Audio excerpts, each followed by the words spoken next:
Итак, ребят, всем привет! Сегодня у нас с вами очередная рубрика «Посмотрю на тонко», где сегодня мы будем разбирать такую интереснейшую личность, как Михаил Задорнов. За нее уже голосовали до этого, и я решила, что все-таки сделаю перевал Дятлова, посмотрю, потому что мне было интересно, и он немножко выбивался из общей структуры личностей, и все-таки решила посмотреть еще Задорнова. Кстати, «Перевал Дятлова», кто еще не видел, посмотрите. По мне так очень получилось непонятно, в общем-то, то, что я там увидела. По крайней мере, я точно могу сказать, что, это непростой обвал, и, видимо, то, что там произошло, оно несколько вообще иррационально, и в какой-то образ, который привычен или который ты можешь во что-то уложить понятное тебе в именно вот этой жизни, да, в том, что тебя окружает, там вообще что-то такое случилось, что ты не можешь связать даже в четкий образ. И еще перед тем, как я начну смотреть Задорнова, хотелось бы сказать вам: ребята, относитесь, пожалуйста, с уважением к той работе, которую проделывают другие люди. Просмотр тонкого плана — это очень тяжелая работа. И вот такие комментарии типа «Чё ты там рассусоливала целый час, что не могла за 10 минут все рассказать?» Ребят, если вы являетесь обладателями такой супер сверхспособности, как просмотр тонкого плана за 10-15 минут, и вы прям обладаете таким супер уникальным талантом разгадывать секреты там человечества с такой легкостью, припеваючи по 10 штук за день, как орехи щелкать, и для вас там 10-15 минут это занимает времени, то я думаю, что такому уникальному таланту не стоит пропадать, и вам обязательно надо создать свой YouTube-канал и показать себя миру, не пропадать же зря таким бриллиантом. Вот. А я, как скромный человек, который не обладает таким сверхдаром, которая просто скромно может смотреть тонкий план и которая может только рассусоливать его надолго, мне придется смотреть так, как умею я. Просмотры все я делаю в прямом эфире, то есть я сажусь, начинаю записывать и начинаю смотреть, и поверьте мне, это отнимает очень большой ресурс просто организма, потому что за вот это время, когда я там вот этот час, это в монтаже час, а так я, наверное, работаю часа 2, смотрю на тонком 3, я после этого устаю так, как я не уставала у себя на работе после просто нескольких рабочих дней. И помните, что мир нам зеркалит наши отношения к другим людям, и то, что вы считаете приемлемым по отношению к другим, вы считаете приемлемым по отношению к себе. Поэтому тут, скорее всего, знаете, для таких людей, кто обесценивают то, что я делаю, я могу сказать так: вы не меня обесцениваете, вы себя обесцениваете, потому что в первую очередь человек относится к окружающим людям так же, как он относится к самому себе. Это факт на самом деле. И если вы вот так вот относитесь к людям, не уважаете их труд, не уважаете их самих, я бы просто вам порекомендовала посмотреть в зеркало и подумать над тем, чтобы, может быть, надо наконец-таки начать уважать себя, и поверьте, вам это в жизни очень сильно пригодится. А также, ребята, не забывайте ставить лайки моим видео, комментировать их. Именно это двигает мои видео вперед. И если вы хотите, чтобы и другие люди тоже смогли быстрее пробудиться, для того, чтобы они тоже научились работать над собой, для того, чтобы у них просто мега прорыв был в жизни, то таким маленьким и не очень-то сложным способом вы можете мне помочь. А также напоминаю, что именно под этим видео вы пишите в комментариях, предлагайте новую тему для следующих просмотров в рубрике «Посмотри на тонком», ставьте лайк под понравившимся комментарием с темой. Допустим, многие просили посмотреть принцессу какую-то, Тисульская, короче, какая-то там вот такая вот принцесса. В общем, смотрите, допустим, комментарий там про какую-то принцессу посмотреть или или еще что-то, лайкаете этот комментарий, и тот комментарий, который наберет наибольшее количество лайков, я посмотрю эту тему на тонком. Но давайте вернемся к Задорнову. На самом деле, не знаю почему, но я как-то вот его, знаете, такое ощущение, как-то вот отодвигаю почему-то, вот как будто мне не хочется почему-то туда лезть, не знаю почему. В общем, сейчас будем разбираться. Потому что тогда вот, возможно, тоже с «Перевалом Дятлова» был какой-то момент, что я вот решила все-таки взять «Перевал Дятлова», вот как будто я не хотела вот как-то лезть к Задорному почему-то. И вот сейчас я даже садилась, там, допустим, видео, и я его как-то, знаете, интуитивно как-то вот внутри, не отдавая себе отчет, как отодвигала и отодвигала от себя, не знаю почему. Вообще личность, конечно, очень заурядная, и я могу сказать то, что я чувствовала по нему. Вообще, когда смотрела его видео, ну, наверное, все смотрели его видео. Я, по крайней мере, когда была подростком, ребенком, в 90-х годах он часто на ТВ, да везде мелькал, по сути, вот эти его монологи известные, где он там как-то со смехом и самоиронией подходил к русскому духу, русскому народу, вообще к тому, как вот люди себя проявляют и так далее.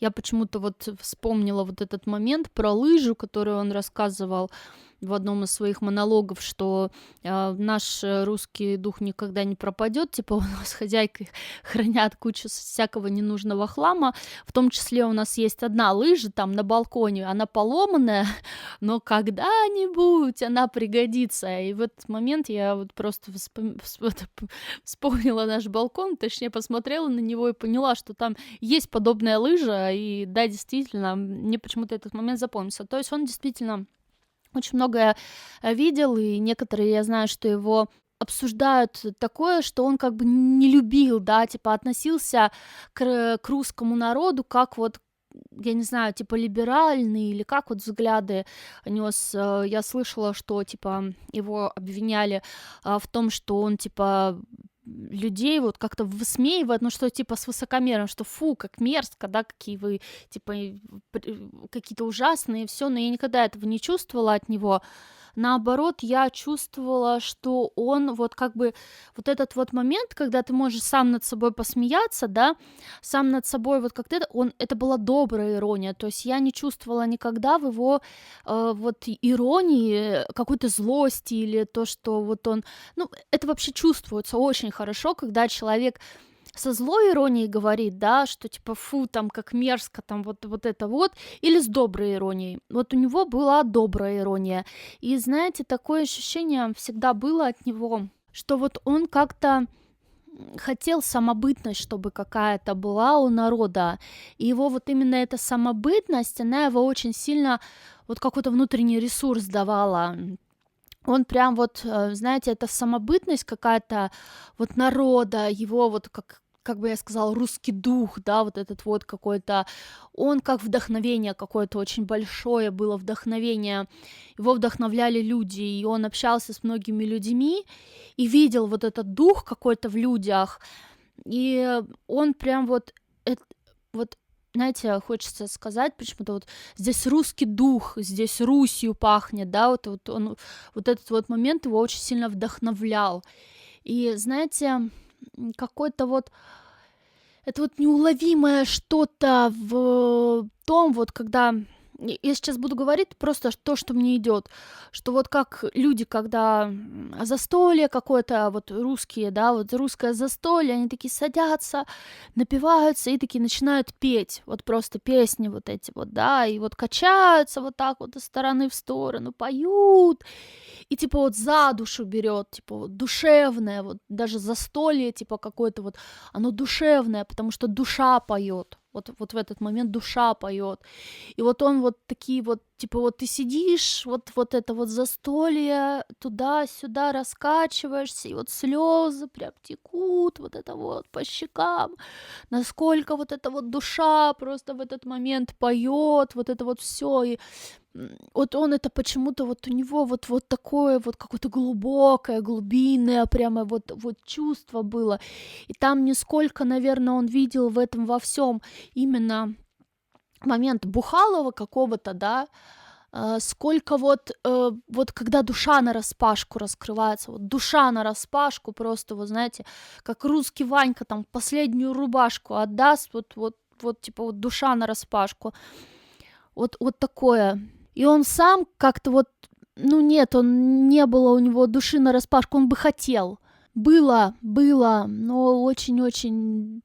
Он такое ощущение, знаете, он как будто вот видел вот это вот западные, ну, как он всегда, да, вот этих американцев там обвинял во всем все, но он как будто вот видел какой-то флёр вот того, что люди меняются. Видимо, он как раз вот в эту перестройку жил или что, и я как-то вижу, как будто в его жизни вот какой-то переломный вот такой момент. Он видел, как люди были раньше, видимо, это времена СССР, да, что люди были как-то вот друг к другу. Конечно, все было, и как бы и преступность была, и разные были, да, но как будто человек видел другое, что вот там, я не знаю, вышел во двор, там все друг друга знают, все такие, там, привет, да, там, Васька, Петька, там, да, мы там вместе. Ну, какая-то вот такая коллективная, да, была, типа вот, мы там русские должны держаться вместе, мы там должны, типа нация. Ну вот что-то даже не то, что нация, а вот душа, да, почему-то вот больше слова идет душа, дух, да, русский дух. Как-то это что-то такое, что в глубине души он это в себе чувствовал очень большое.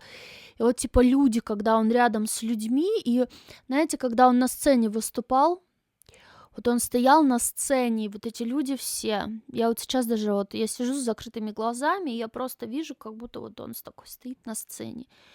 И вот эти люди, их очень-очень много там, они стоят, и он что-то говорит им, рассказывает про вот то, что он чувствует, про вот эту русскую душу, про вот это вот все он рассказывает, и люди смеются, и они вот такие, да, да, они как будто говорят, да, это мы, вот они, вот у нас все, вот так и есть, да, мы такие. И типа мы вот, да, мы можем смеяться сами над собой, потому что мы такие вот невероятные какие-то, вот мы такие вот прям вот, как будто вот в космос можем залететь вот одной своей вот этой энергетикой, какое-то вот ощущение вот невероятно, вот такое ощущение, как будто вот он стоит, это все вот говорит, и вот это вот у него чувство в груди прямо вот распирающее какое-то внутри, он прямо слезы вот иногда вот прям вот настолько все вот он в такие моменты прям душу чувствует, вот это вот этот дух русский, да, какой-то вот, и тут даже не русский, а вот как вот там было когда-то, вот он помнит вот это вот, когда мы вместе все дружные, вот это вот были вот общая энергетика, когда побратимами были, это побратимы, когда каждый брату брат был, когда это старые вот эти вот уносят вдаль, в далекие края, большая трава, пахнет сено вот это, запах свежескошенной травы. Он сидит просто, и вот эта деревня, свежескошенная трава, речка. Он берет соломинку и вот вертит ее в руках. И это просто соломинка, какая-то травинка, а он как вот смотрит, как пшеница, рожь поспевает. И вот эти поля, большие поля. Насколько он любил страну всю. Вот он ехал, как какой-то автобус, поезда, вот это чух-чух-чух-чух, чух-чух-чух-чух, очень часто. И он смотрел на вот эти поля, бескрайние поля, огромные поля. Приезжал, и вот машины. Он садился и куда-то ехал именно как на природу или вот на какие-то вот эти поля смотреть. Поля, леса, природа и вот это вот рожь много. Насколько прекрасно, вот хочешь сказать, Русь или Россия, матушка, да, вот Насколько прекрасно, насколько чудесно. Ты посмотри, земля уже не та, но земля сильная. Как много в ней вот этого еще осталось. Мало, уже не дает столько. Он как будто вот чувствует внутри земли энергию вот эту вот. Он считал, что это энергия Родины, отчизны, но это не то немножко. Живая энергия, он прям чувствовал ее ногами, руками. Иногда босиком ходил по земле, чтобы почувствовать энергию. Прям стоял. Широка земля.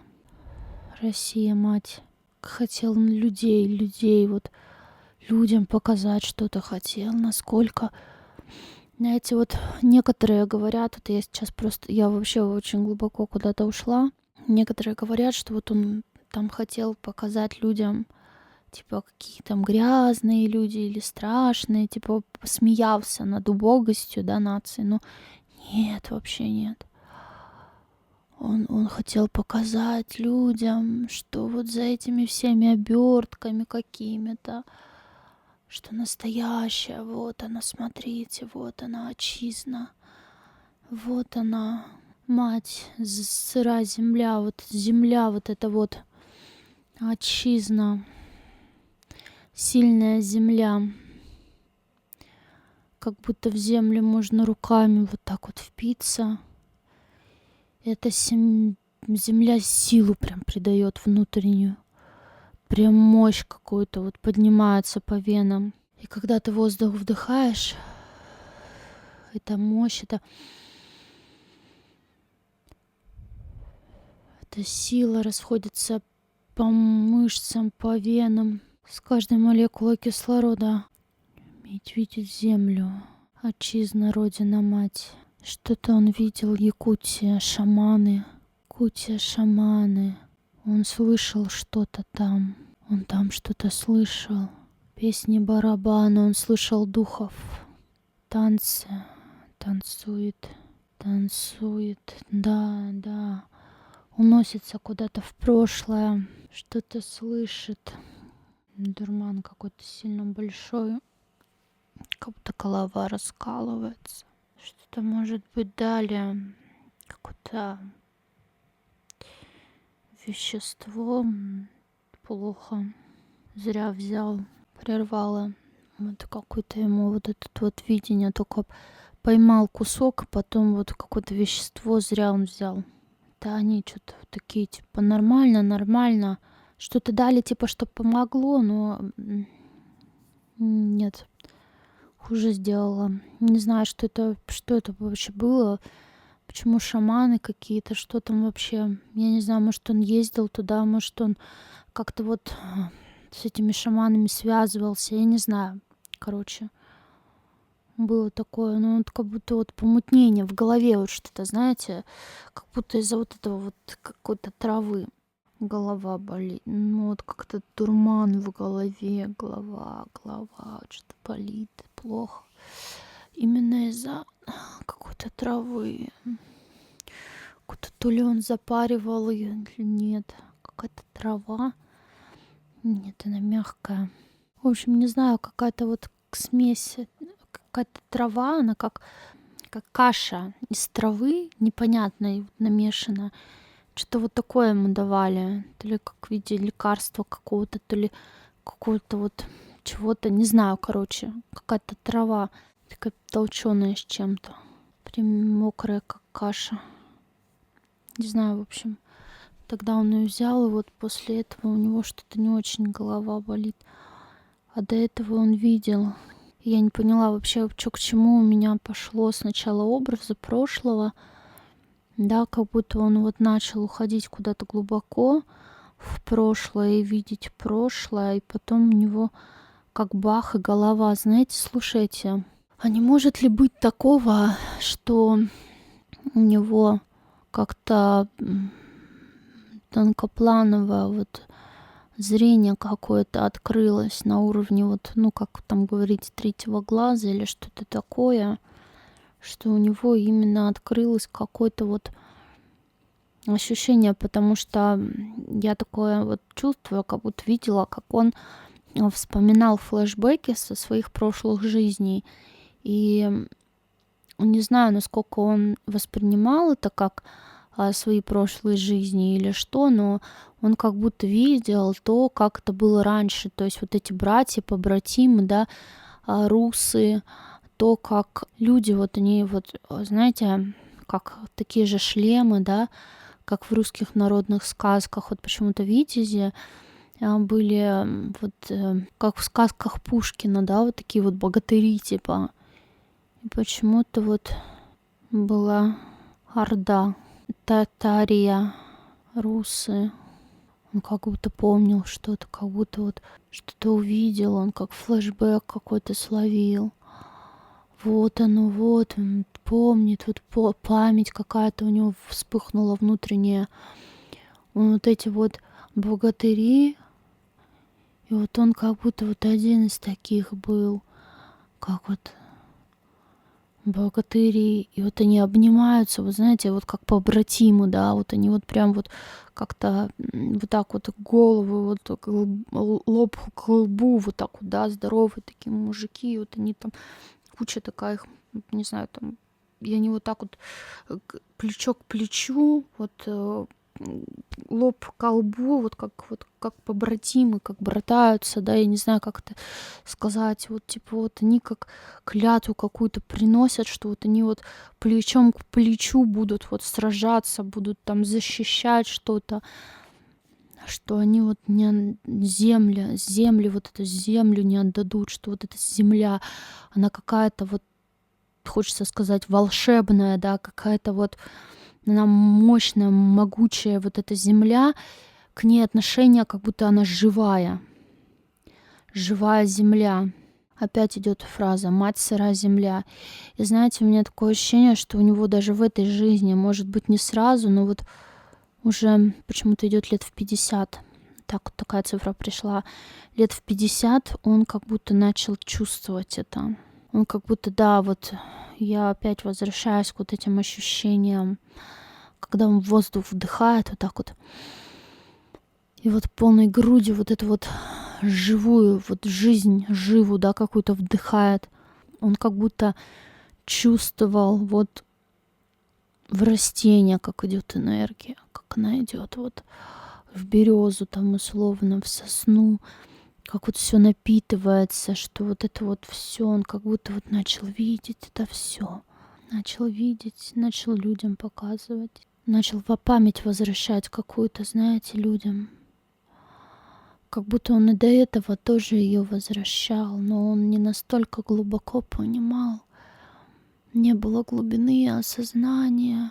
То есть он как все равно возвращал, он как-то препятствовал, пытался препятствовать чему-то до этого, чтобы вот этот дух внутри человека, он сохранился, чтобы люди себя любили, вот дух вот этот внутри себя любили, чтобы они его приняли как сокровище, поняли, что вот их душа, их вот этот внутренний, да, вот именно я русский, да, или вот что-то вот это вот ощущение, которое он вот это вот ловил, знаете, вот когда типа застолье такой качаешься, вот этот вот душевное пение, да душа поет, вот это ощущение, чтобы типа люди понимали, что это сокровище, которое есть у них и нету других.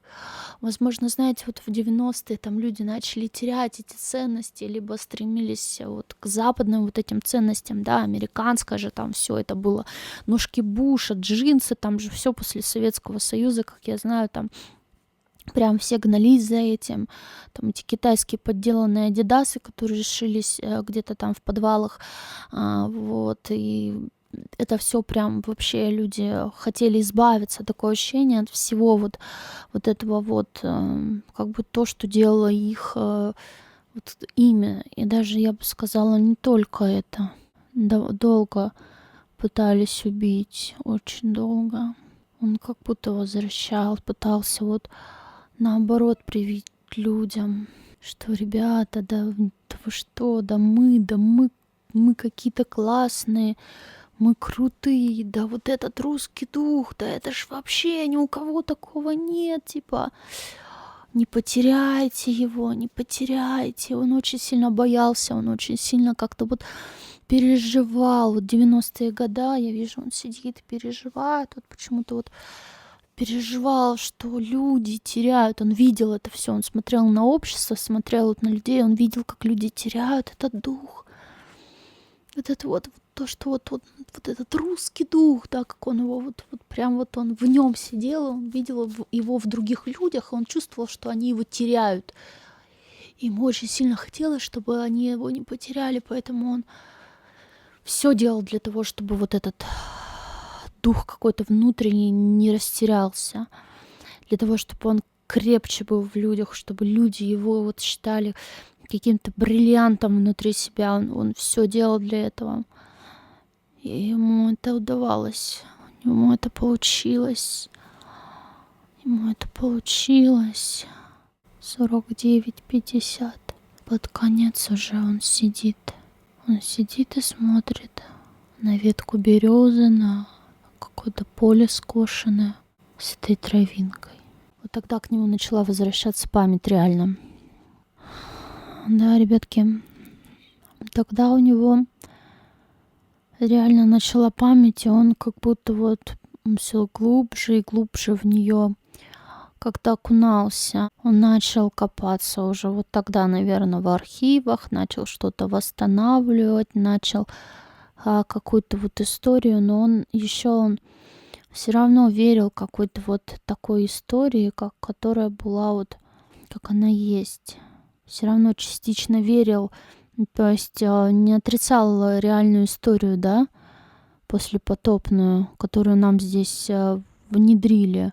Но он уже понимал, что у него было ощущение, знаете, какое, что типа Западом навязана была история, что типа очень много истории про наших там князей типа русских, про разных царей и прочее было навязано Западом, типа и какими-то западными вот этими там немецкими историками или какими-то там австрийскими, ну в общем типа английскими, что типа это они там испоганили как-то что-то представление.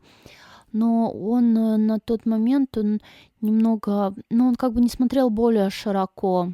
Он это все больше делал для себя, реально для себя. Не сколько для народа, сколько для себя. Он какую-то свою внутреннюю загадку решал. Потому что он как будто вот это была вот какая-то его душа, да, вот.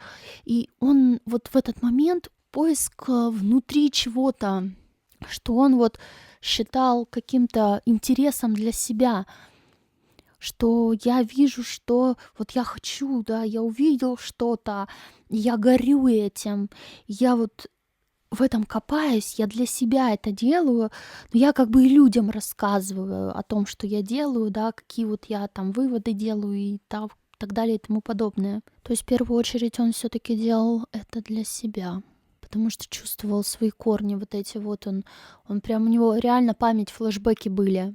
Это реально, у него прям вспышками были в сознаниях какие-то флешбеки. И, может быть, он их считал озарениями, но я не вижу, что он их считает прям вот, о, это моя прошлая жизнь, там, или типа того. А он как будто ему флешбеки приходили, какие-то картинки, образы, и он такой эти образы ловил и считал, о, блин, я там вот, а что, если это было так, там, да, а что, если это было так? А возможно, кстати, он и знал, и ему, кстати, кто-то говорил, даже какой-то как тоже почему-то шаман и все, шаман или вот какая-то вроде женщина, вот такая, знаете, как шаманка или кто она, шаманка, наверное. Она ему говорила, что у тебя есть способности, у тебя есть вот какие-то вот, ну вот типа третий глаз, да, вот этот вот, у тебя, типа, оно есть, ты, типа, вот, как ясновидящий, да, тоже у тебя, типа, ты можешь что-то такое видеть. Она ему об этом говорила, и он как бы вот принимал это, но по-своему, то есть он больше как энергетику воспринимал, да, что он понимает. Он понимал, что он, допустим, воспринимает какой-то вот, чувствует людей, да, чувствует вот мир как-то более глубоко вот он чувствует, но сказать, что он как-то вот себя и вот свою внутреннюю вот эту вот всю систему восприятия мира считал вот с точки зрения эзотерики, типа там куда-то уходил, нет.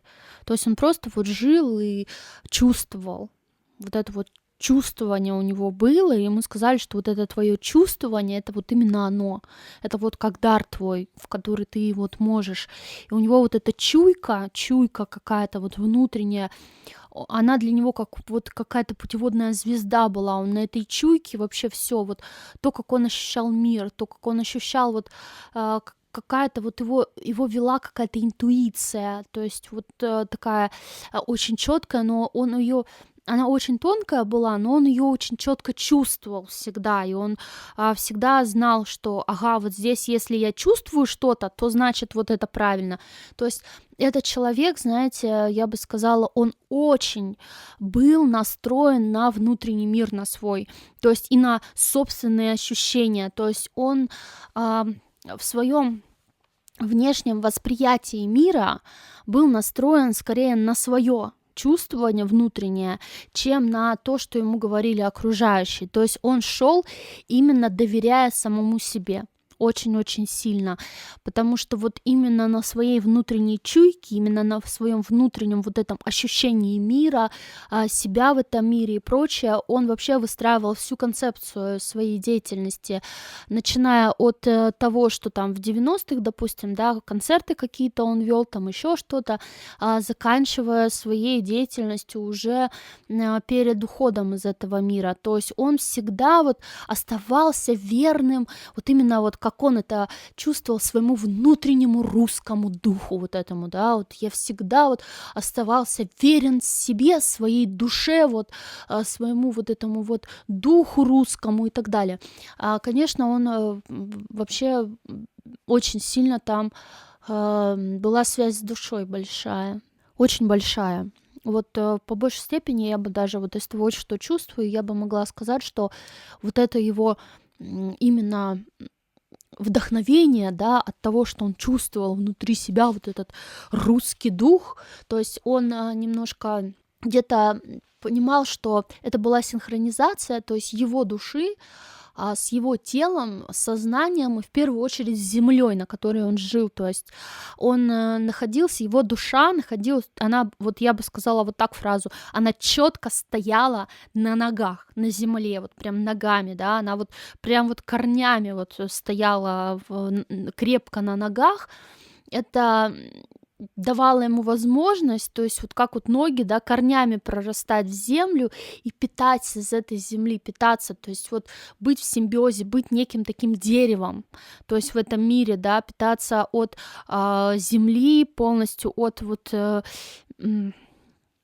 энергии вот этой вот окружающего мира, природы, всего, то есть вот в симбиозе находиться.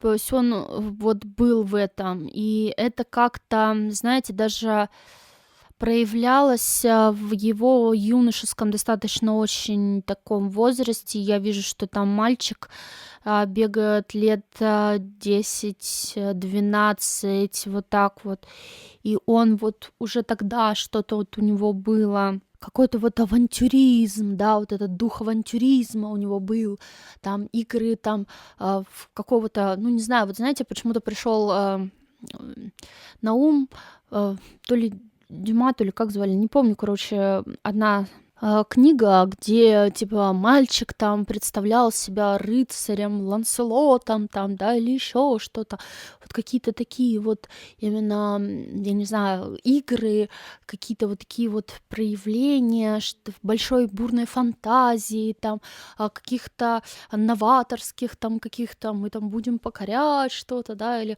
бурная деятельность какая-то, прям вот вдохновенная, такой, он там, может быть, даже вот как-то вот такой был дуду, там, лидерство, да, какое-то там, ура, товарищи, вот у него вот прям вот что-то такое было, то есть какой-то очень большой уже с детства даже вот какой-то такой бунтарский дух у него был внутри, то есть вот очень большой сильный стержень внутренний вот этот вот был у него.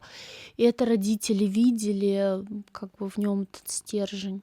И родители на самом деле его поддерживали. Вот как-то он такой вот как вдохновленный какой-то был, такое ощущение, может быть, там космические вершины вот покорять, знаете, там покорить космос, покорить там что-то, вот прям вот у него какие-то вот такие были там, да, в юности даже вот какие-то идеи, вот прям вот ну, не знаю, вот как у ребенка там в 4 года, что я стану космонавтом, то есть, а у него уже это была, хотя ребенок там просто, ну, такой супергероем там себя представляет в 4 года, а тут просто вот уже ребенок, уже юноша, который вот прям какими-то вот такими вот высшими идеями, какими-то вот вдохновленный. И на самом деле его родители, они очень им гордились. Вот такое идет, то есть, что у них сын вот такой вот какой-то вот вот реально, я говорю, как стержень внутри, вот такой, который ощущался другими людьми,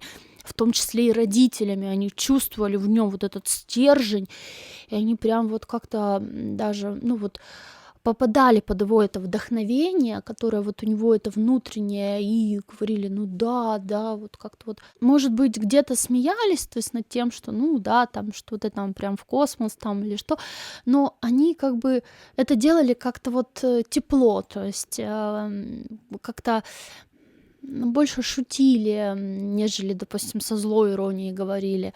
И он только так отмахивался что-то, типа, да ну, все будет, и все это его никак не сбивало, а только раззадоривало вот по большей степени. То есть он, я бы сказала, уже с юности был достаточно очень амбициозным человеком, человеком, который хотел много идей каких-то воплотить, очень ярких. То есть он, знаете, вот он творчески был реально с самого детства, с самой вот юности. То есть вот ему хотелось что-то вот творить, бурная деятельность, какая-то вот все вот так вот. То есть такой человек, в котором вот кипит прямо энергия, вот внутри вот прям кипит энергия, ему надо что-то делать, что-то двигаться, что-то там все вот это вот. То есть вот такой прямо вот пышущий каким-то вот моментом, что что-то делать, что-то вот реализовать, какие-то проекты, какое-то что-то, вот у него прям вот это вот все было внутри. И он вот это все, оно, конечно, со временем, знаете, оно стало не такое вот, ну вот как в юности оно прям было ту-ту, такое, да, вот прям вух, вух, вух. А потом оно какое-то стало более плавное, вот это вот его внутренний вот этот вот дух какой-то, да, деятельный такой, он стал более плавный, более не то чтобы мягкий, но просто вот как-то вот продумывающий на года, наверное, вот так. То есть он уже умел этим пользоваться, он уже знал, как это работает, и он вот это вот свое простраивание определенных целей в жизни, да, что я бы сказала, что он был тем человеком, который знал, куда он идет. Это очень важно, если честно. Вот в нем я вижу вот это четко, что этот человек, вот он сидит, допустим, и вот смотрит куда-то вдаль. И он четко знает, что там у него за горизонтом. Он четко знает, что там его ждет за этим горизонтом. То есть этот человек смотрел в будущее, уже зная, что его там ждет. И это было не ясновидение, то есть не из разряда, что он такой предвидел будущее, ничего. Этот человек, он просто знал свои цели очень четко, то есть он знал, куда он идет, он знал, куда он движется, куда он хочет прийти, вот так бы я сказала. То есть это был человек, который четко знал, к чему он хочет прийти, что ему нужно, да, чего он хочет от этой жизни. И именно это позволяло ему четко сформулированные какие-то свои жизненные желания, четко сформулированные какие-то свои потребности, это позволяло ему реализовать. То есть то, что он хотел всегда. Он умел это делать, он умел четко простраивать вот какие-то свои цели в жизни, четко простраивать то, что я хочу, и приходить к этому. Вот я бы сказала так. То есть это человек, который очень четко, структурированно, что графики свои составлял, какие-то выступления, наверное, там гастроли каких-то, еще что-то. То есть, что в жизни он был достаточно, знаете, хочется сказать еще, вот человек, который четко вот как-то ценит свое время или руководит своим временем. То есть у него расписания были достаточно такие жесткие, я бы сказала, и он их очень сильно придерживался, потому что какое-то есть вот время, которое тебе дано. То есть цените то время, которое вам дано, и умейте им правильно распоряжаться как каким-то ресурсом. Вот так бы я бы сказала, что он умел это делать. То есть он четко умел идти к цели, четко умел распоряжаться собственным временем, то есть он прям расписывал что-то, у него там прям четко все было, да, какие-то вот детали там, допустим, он когда любил очень много предусматривать. Так, ну давайте по любимым нашим пробежимся. Я вот не чувствую вообще того, что он сталкивался с какими-то типа масонскими ложами или чем-то подобным, вообще не вижу. То есть как будто это где-то рядом близко вот проходило, видимо, он все равно там в кругах каких-то определенных, конечно же, крутился, но вот оно вот вскользь мимо него проходило, и его вообще он даже не знал об этом. Такое ощущение, ну, знаете, может быть, не то, что не знал, а внимания не обращал, потому что так или иначе у нас, знаете, там, допустим, в той же самой Америке это вообще ничего не скрывается, там масонская ложа, да, все открыто, пожалуйста. В Филиппинах там у нас вообще все знают открыто о том, что управляют масоны, допустим, и там целый музей есть масонство. Ну, то есть он как-то так же, наверное, как и все люди, пропускал это как-то вот мимо своего взгляда, то есть вообще как-то вот зашорено в этом плане все было. Он потому что смотрел на другое, он внутрь себя по большей степени был погружен, смотрел, и, ну нет, он с этим вообще никак не сталкивался, только вот как-то с какими-то людьми общался, которые состоят, допустим, в этом, но я не вижу, чтобы они его посвящали или как-то вот что-то говорили с ним об этом, о чем-то. Нет. Наоборот, как будто вот каждый из них понимал, что нельзя ему ничего рассказывать, потому что он типа, ну, как говорится, язык за зубами, вот язык без костей почему-то вот так. Язык без костей человек. Может, потому что он как бы вот не очень-то там держал тайны какие-то или еще что-то. То есть как-то говорил, даже не втягивайте меня там как-то вот во что-то. Я человек простой, просто живу. Так. Не до последнего он с ними ни с кем не сталкивался, даже вот когда уже под конец жизни нет. И, знаете, такое ощущение какое-то странное было насчет Византии. Как будто вот он, я вижу, он как будто вот в этой вот русской шапочке, такой богатырской, типа, да, с мечом, с таким красным плащом развеивающимся, как в сказках Пушкина.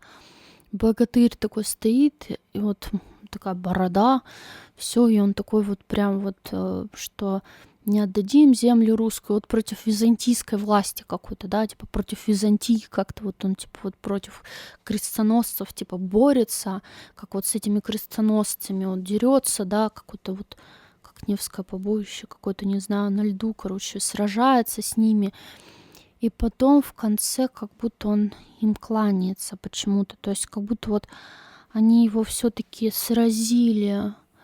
Знаете, вот у меня еще было, как будто вот он им поклонился почему-то. Какой-то собор идет или что-то, и он поклонился. Типа склонили колени его все-таки. Они очень сильно на него не то что охотились, а вот что-то вот сделали так, чтобы ему, ой, голова... Вот. Такое ощущение, духи вот эти темные видели его, что он мог, что вот он, как хочется сказать, по земле по русской ходит. И знаете, вот это вот опять трава какая-то, вот эта вот смесь, которую ему дают, трав, каша. И он за голову хватается, голова, моя голова. Знаете, такое ощущение, как будто вот когда он начал вот прям тонкий видеть, да, как-то вот эти флешбеки свои ловить глубокие, все, у него это все ускорялось, и он прям вот начал отчетливо уже очень быстро что-то делать. У него прям вот распаковки какие-то шли просто не по дням, а по часам. То есть его как будто вот на каких-то волнах прям вот несло, и он уже там, ну, прям тайны разгадывал какие-то вот для себя, да, вот что-то он видел прям вот уже как будто вот уже куда-то дошел, как будто что-то вот уже какие-то прям вот глубокое что-то. Он уже почти понял, что вся история — это ложь, вообще ложь, что нам везде врали, что вот он вспомнил, как это было все, что как это было на самом деле. Он вот вспомнил, какими мы были. И знаете, такое бах, как будто вот эти темные силы, они хотели ему видение перекрыть. Болезнь, голова болит голова у него. И опять эти шаманы какие-то. Шаман что-то дает. Зря он эту траву какую-то ел. Я не знаю, что-то эта трава сделала не очень хорошее. Какой-то дурман. В общем, ладно. Но мое мнение, наверное, будет такое, что он все-таки начал уже где-то 50, вот идет 50, от 50 и выше, да, он начал вот прям вот просыпаться. То есть он прям просыпался и прям очень активно вот прям вот шли распаковки у него. Очень сильно активно шли распаковки. Он как будто начал вообще мир по-другому видеть. Он как будто вот мир вообще вот калейдоскопом каким-то по-другому начал вот для него раскрываться. И он вот начал видеть то, как было. А потом Византия. Его закрыли как будто. Поставили на колени. Заставили поклониться. А потом упокоили с миром. Вот так вот. Покойся с миром, славный рыцарь. Чтобы никто вот тебя не услышал, чтобы никто тебя не слышал больше. Как усыпить обратно людей. Нашелся тут тот, кто вспомнил. Надо усыпить. Как будто вот, знаете, избавились реально. Какой-то хрен в плаще таком красном. Бархатном красном плаще. Или атлас. Какой-то такой кинжал обоюдоострый. Вытирает, протирает тряпкой. Чашка какая-то вся в чем-то уделанная. Порчу, что ли, навели. Сильно много болтал, мешал кому-то. Опять же, тут идет Ватикан, все дороги ведут в Рим. И почему-то вот идет члены Верховного Духовенства какого-то или что, я не знаю, ребята. Что вот туда отсылка. Это вот из... Что-то сделал. Волосы стригли. Знаете, вот прям вот клок волос взяли, отстригли, куда-то кинули. Магия такая мерзкая. Реально, знаете, как вот что-то такое делают, как будто вот нити отрезают вот внутри тела человека, прям ножницами стригут, рвут энергосвязи. Такое ощущение, что он сам стоит, вот на ним берут, вот прям вот он стоит, и ему берут вот так вот этими ножницами чик-чик-чик-чик со всех сторон, так чик-чик-чик-чик-чик. И прям внутри как будто вот их тук-тук, все это рвется, вот прям режут. Он стоит почему-то там, на 2 коленях стоит сломленный. Куда его сломали? Он им таки поклонился, коленно преклонный. Все равно сломили его. Что-то делают. Как он по голове гладит, такой: молодец, хороший, пришел. Все-таки пришел. Сколько не рыпался, пришел. Ой, все не хочу смотреть. Честно, как будто что-то берут. Шея сзади. Как скрывают, вот так вот что-то делают. И как будто какой-то хомут одевают на шею. Какой-то хомут.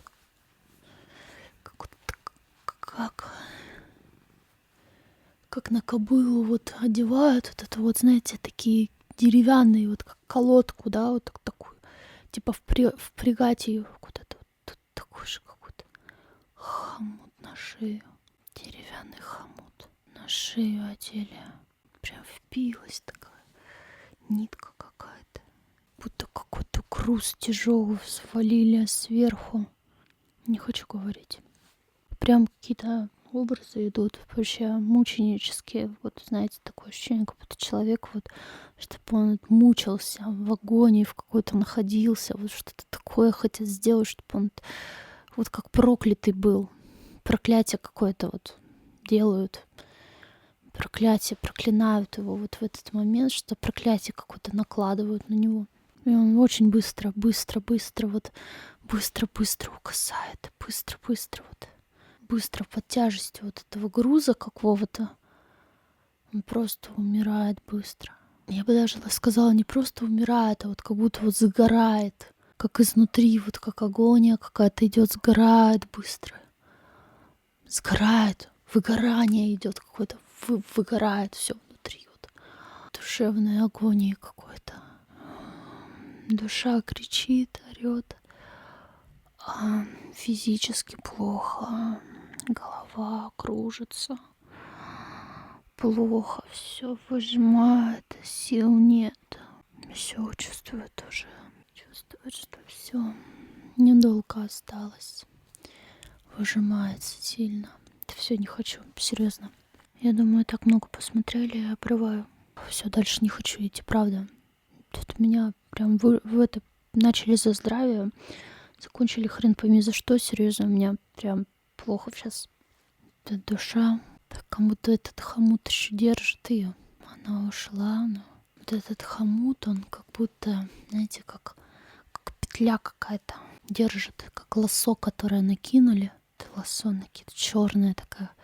Знаете, даже не черная петля, вот она черная, темно-малиновая какая-то такая. Как какое-то бордовое, бархатное. Вокруг шеи, как удавка. Знаете, как будто вот как людей вешали на таких виселичных петлях. Вот такую же я сейчас вижу в образе, как будто вот как виселичные петли. И вот она тянется от души сюда вниз почему-то. Что его держит? Какая-то памятная вещь есть от этого действия, когда душа с ней. Есть какой-то человек, с которым есть связь на энергетическом уровне именно через энергосвязи, как женский образ идет. И вот эта женщина была связана с этой вещью. Она еще и как-то связана с тем, что с ним сделали. Какой-то плач ее. Что-то она где-то предала. Не хочу смотреть. Серьезно, не хочу. Но вот эта петля, она связана как-то с этой женщиной. Возможно, что этой женщине что-то нужно понять или что-то ей осознать, но эта петля скорее связана именно вот с тем, что с ним сделали. Она держит здесь. И с этой женщиной как-то завязана эта петля на ней и на вещах какая-то вещь, которую она хранит. Эта вещь, она уже у нее по большей части. Это как будто что-то вот с ней связано по большей степени. В общем, как-то так. То есть она какую-то как ошибку совершила или что, я понять не могу. То есть какой-то ее грех, хочется сказать вот так вот. Не знаю, что-то непростительное. Как будто она не приняла его. Не приняла его какую-то суть. Вот так хочется сказать, не знаю. Не верила ему, не приняла его суть, не приняла до конца его истину. Вот так. В общем, все, ребята, дальше я реально не полезу. Во-первых, у нас уже много вышло. Я уже сижу, у меня время очень много. Я уже достаточно долго на тонком, и я устала. Реально. Какие-то странные еще и образы идут. В принципе, посмотрела я очень много. Надеюсь, вам это поможет какие-то свои выводы сделать, какие-то свои осознания. Возможно, кто-то из вас это многое знал, может, что-то новое для себя подчерпнул. В общем, как-то вот так у меня получилось посмотреть Задорнова. У меня у самой какие-то непонятные чувства, знаете, вот реально хочется сказать фразу «начали за здравие, закончили за упокой». То есть все-таки они умудрились как-то его сломить под конец жизни, вот, и поставили на колени такие. Но я не думаю, что такая сильная душа реально прям подастся и прям сломится. То есть если даже был слом какой-то на уровне земной жизни, что это как-то там его куда-то там утащили, еще что-то, не придумывайте ничего. То есть я вижу, что его душа, с ней все хорошо, то есть она высоко там, где она должна быть, то есть никуда ее там не утащили, не растащили условно, но какой-то вот этот хомут остался, то есть вот связка вот эта вот с вот этой женщиной, то есть завязалось вот это вот кольцо, да, условное, как я вам говорила, узлы, которые потом нужно будет развязывать, то есть с ней вот какой-то этот узел завязался у него. У меня на этом все. Не забудьте проголосовать за следующую тему, на которую вы хотите, чтобы я сняла ролик для своей рубрики «Посмотрю на тонком», а также не забывайте ставить лайк этому видео, писать комментарии.